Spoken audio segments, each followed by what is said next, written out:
we also welcome the thoughtful intervention made by Ms. Fatima Jilani at this meeting. Mr. President, we thank the Secretary General for convening the second Doha meeting last month and to the government of Qatar for hosting it. The international community, Mr. President, has an obligation to help the millions of destitute Afghans with the provision of unconditional humanitarian assistance. आज हम आपको बताएंगे कि कैसे पाकिस्तान ने संयुक्त राष्ट्र से अपने पड़ोसी देश अफगानिस्तान में प्रतिबंधित संगठन तहरीके तालिबान पाकिस्तान (TTP) के वित्तीय स्रोतों की जांच करने की मांग की है। क्या आप जानते हैं कि TTP कौन है और इसका अफगानिस्तान के साथ क्या संबंध है? क्या आप जानते हैं कि अफगानिस्तान में हाल ही में बनी अंतरिम सरकार ने TTP के साथ कैसे रिश्ते बनाए हैं? क्या आप जानते हैं कि TTP की गतिविधियों से पाकिस्तान और अन्य पड़ोसी देशों को कितना खतरा है? अगर आपके पास इन सवालों का जवाब नहीं है तो चिंता ना करें, हम आपको इन सब के बारे में विस्तार से बताएंगे। लेकिन पहले आइए देखते हैं कि पाकिस्तान ने संयुक्त राष्ट्र से क्या मांग की है और इसके पीछे का कारण क्या है। नमस्कार, आप देख रहे हैं एयर न्यूज। पाकिस्तान ने 9 सितंबर को संयुक्त राष्ट्र सुरक्षा परिषद में अफगानिस्तान के मुद्दे पर अपने स्थायी प्रतिनिधि मुनीर अकरम के भाषण के बाद एक बयान जारी करके ये मांग की है कि संयुक्त राष्ट्र TTP के वित्तीय स्रोतों की जांच करे। अकरम ने अपने भाषण में कहा कि TTP को अल कायदा और कुछ राज्य प्रायोजकों का समर्थन मिलता है और अगर इसे नियंत्रित नहीं किया गया तो ये जल्द ही एक वैश्विक आतंकवादी खतरा बन सकता है। उन्होंने कहा कि अंतर्राष्ट्रीय समुदाय को पाकिस्तान के साथ मिलकर इस मांग को पूरा करना चाहिए कि अफगानिस्तान की अंतरिम सरकार ने TTP और इसके सहयोगी संगठनों के साथ अपने संबंधों को समाप्त कर। मुझे विश्वास है कि ये परिषद पाकिस्तान के साथ मिलकर ये मांग करेगी कि अफगानिस्तान की अंतरिम सरकार ने TTP और इसके सहयोगी संगठनों के साथ अपना संबंध समाप्त कर दिया है और उन्हें पाकिस्तान या अन्य पड़ोसी देशों के खिलाफ सीमा पार हमले करने की आजादी नहीं दी है, अकरम ने कहा। उन्होंने आगे कहा कि यूनामा का आधिकारिक क्षेत्र आतंकवाद से संबंधित मुद्दों को नहीं ढकता है, फिर भी अफगानिस्तान के अंदर और बाहर से आतंकवाद अफगानिस्तान में सामान्यीकरण के लिए सबसे बड़ी बाधा है, उन्होंने कहा। आगे अकरम ने कहा कि आतंकवादी संगठन अफगानिस्तान के प्रत्येक निकटवर्ती देश के लिए एक सुरक्षा खतरा है। आतंकवाद का मुकाबला करना अफगानिस्तान की अंतरिम सरकार के साथ किसी भी भविष्य के रोड मैप में सर्वोच्च प्राथमिकता होनी चाहिए। इस बयान के बाद पाकिस्तान के विदेश मंत्रालय ने एक और बयान जारी करके कहा कि TTP के वित्तीय स्रोतों की जांच करना और इसके लिए संयुक्त राष्ट्र के आतंकवाद विरोधी समिति को सक्रिय भूमिका निभानी चाहिए। पाकिस्तान का ये आरोप है कि TTP को अफगानिस्तान की अंतरिम सरकार के कुछ सदस्यों और अन्य आतंकवादी संगठनों जैसे हकानी नेटवर्क और इस्लामिक स्टेट का सहयोग मिल रहा है। पाकिस्तान का कहना है कि TTP ने पिछले कुछ महीनों में पाकिस्तान के खिलाफ कई हमले किए हैं जिनमें सैनिकों और नागरिकों की मौत हुई है। पाकिस्तान ने अफगानिस्तान को इस बात की चेतावनी दी है कि वो TTP को शरण देता है तो ये दोनों देशों के बीच संबंधों को बिगाड़ सकता है। अब आइए जानते हैं कि TTP कौन है और इसका इतिहास क्या है। TTP का पूरा नाम तहरीके तालिबान पाकिस्तान है, जो एक आतंकवादी संगठन है जिसका उद्देश्य पाकिस्तान में शरिया कानून लागू करना है।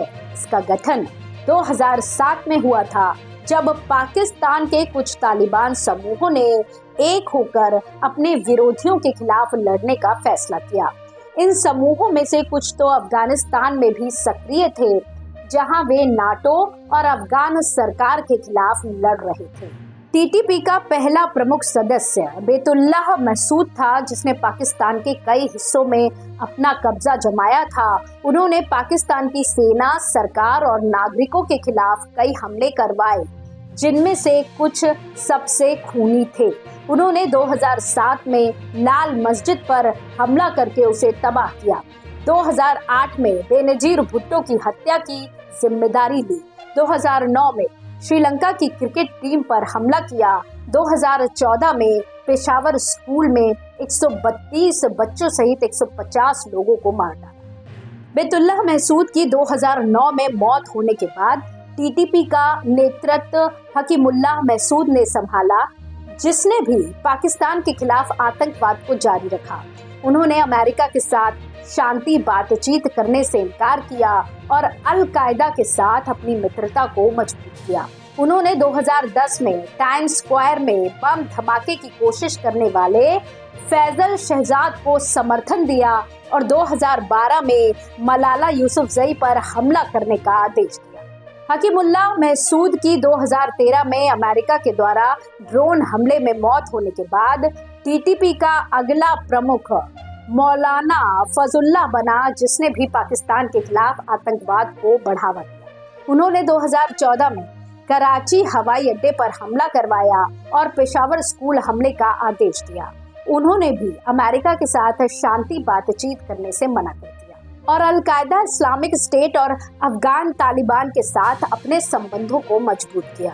फजलुल्लाह की 2018 में अमेरिका के द्वारा ड्रोन हमले में मौत होने के बाद टीटीपी का वर्तमान प्रमुख मोहम्मद नूर वली महसूद है, जिसे अबू मंसूर असीम भी कहा जाता है। उन्होंने 2019 में टीटीपी का नेतृत्व संभाला और अपने संगठन को पुनर्जीवित करने का प्रयास किया। उन्होंने अफगान तालिबान के साथ अपनी मित्रता को बनाए रखा और उनके साथ अफगानिस्तान में लड़ने के लिए अपने कई कारोबारियों को भेजा। टीटीपी के लक्ष्य और रणनीति क्या है?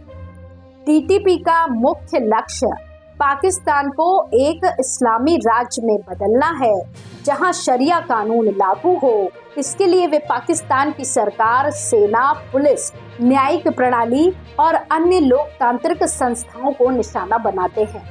वे भी अमेरिका, नाटो और उनके सहयोगियों के खिलाफ जिहाद का ऐलान करते हैं और उनके खिलाफ हमले करते हैं।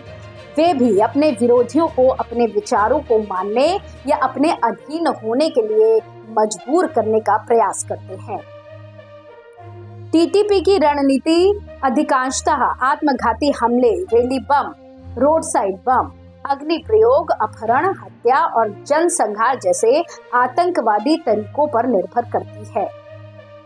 वे अपने लक्ष्यों को चुनने और अपने हमलों को निष्पादित करने के लिए अपने जासूसों, गुप्तचरों और सहयोगियों का इस्तेमाल करते हैं।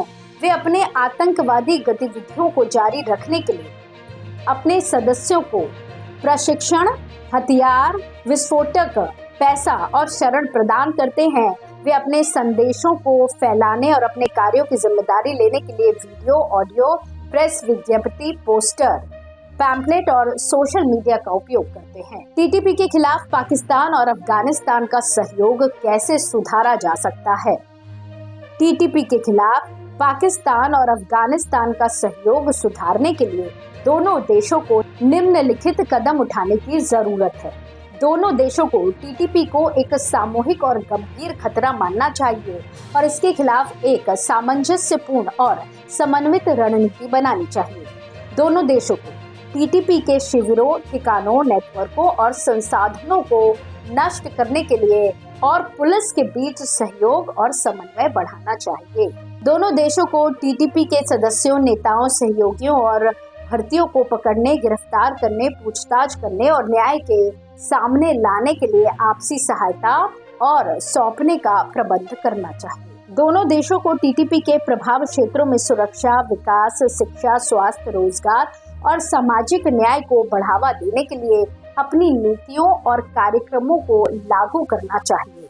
दोनों देशों को टीटीपी के आतंकवाद से प्रभावित लोगों को पुनर्वास, पुनर्निर्माण और मनोवैज्ञानिक सहायता और दायित्व का एहसास कराने के लिए मदद करनी चाहिए। दोनों देशों को टीटीपी के आतंकवाद को रोकने और उसके खिलाफ जन समर्थन प्राप्त करने के लिए अपने मीडिया, साहित्य, कला, संस्कृति और धर्म का उपयोग करना चाहिए। ये था हमारा आज का विशेष कार्यक्रम जिसमें हमने आपको टीटीपी के बारे में विस्तार से बताया। हमें उम्मीद है आपको ये जानकारी पसंद आई होगी और आपको इस मुद्दे की गहराई समझने में मदद मिली। अगर आपके पास इससे संबंधित कोई सवाल या सुझाव है तो आप हमें नीचे दिए गए कमेंट बॉक्स में लिख सकते हैं। हम आपके सवालों का जवाब देने का प्रयास करेंगे। साथ ही अगर आपको ये वीडियो अच्छा लगा तो कृपया इसे लाइक, शेयर और कमेंट करें। और अगर आप हमारे चैनल को अभी तक सब्सक्राइब नहीं किए हैं तो इसे सब्सक्राइब करें और बेल आइकॉन पर क्लिक करें ताकि आप हमारे अगले वीडियो का अपडेट तुरंत प्राप्त कर सकें।